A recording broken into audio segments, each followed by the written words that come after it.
What's up, y'all? We're back continuing our 12 days of Christmas / 12 days of content. If you haven't checked that out, go watch the other tutorials. There might still be PSDs on the Patreon. So today we're going to break down pretty sick graphic.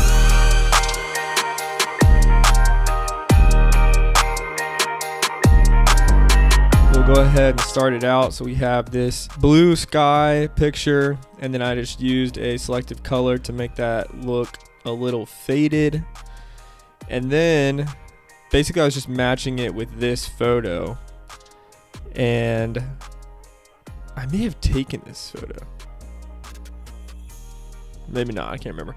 Anyway, so then I just add a selective color to kind of tweak the color of that, and a hue saturation to tweak the color again, basically just bumping up the saturation. And then we just use this blue to kind of fade it all out, and did all that to kind of make it look like the background image for this image. And I feel like it works pretty well. I mean, you can tell me, but I think it works. So then I use a curves layer to kind of bring down the lighting in that whole scene. Then we have our shadow for me, the cutout. And there is the liquefy effect. So basically if you go into liquefy, you can just like kind of poof out everything. So basically just making my arms and legs look bigger so that they don't think our players are scrawny. Then I just changed the numbers and use the curves layer to darken that up.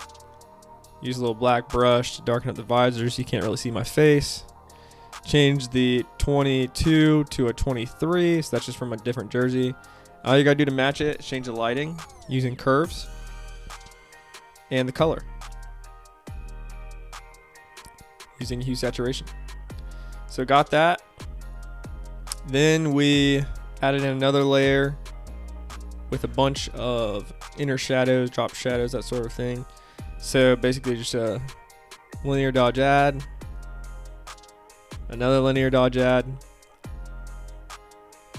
and a slight drop shadow, just to kind of make me pop off the background a little bit. Probably don't even need it, but just threw it in there to make me a little bit more separate. Then I added another layer of just my arm and put a motion blur on it to make it look like my arm is moving fast, which I think always looks pretty sick.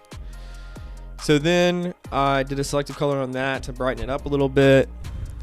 Added another shadow, a little broader. And then we add in our home text.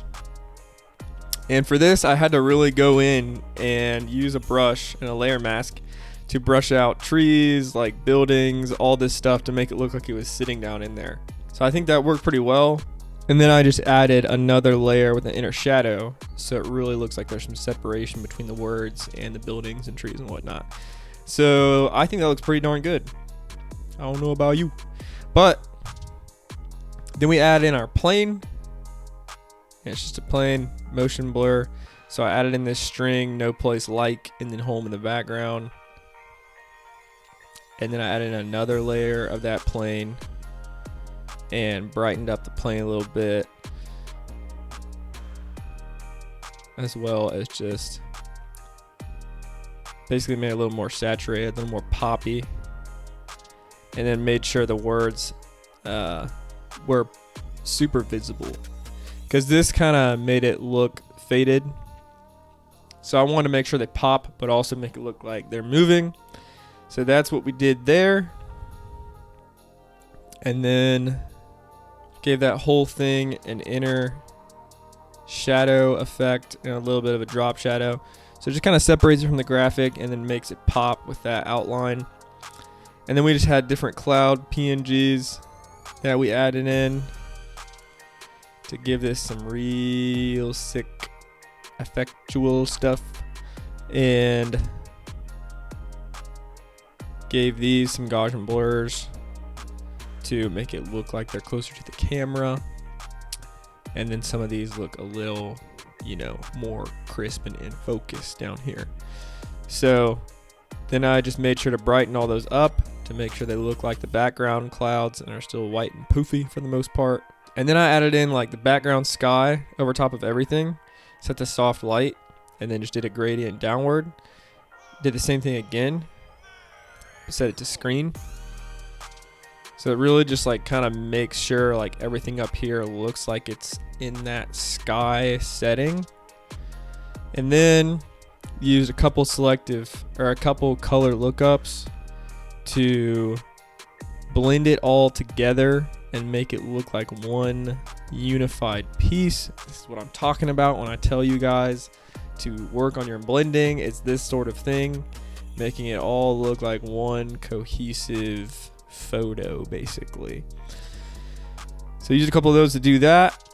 Then we have our lighting, which is a shadow in the bottom right and then the light in the top right, and our logo in the top left. And that is it. So this graphic will be on Patreon tomorrow for 24 hours for our 2nd tier subscription. If you're a 3rd tier, it'll just stay up like I said, but the rest of them, tune in to get the last few and see those breakdowns over the next couple days. Thanks for watching.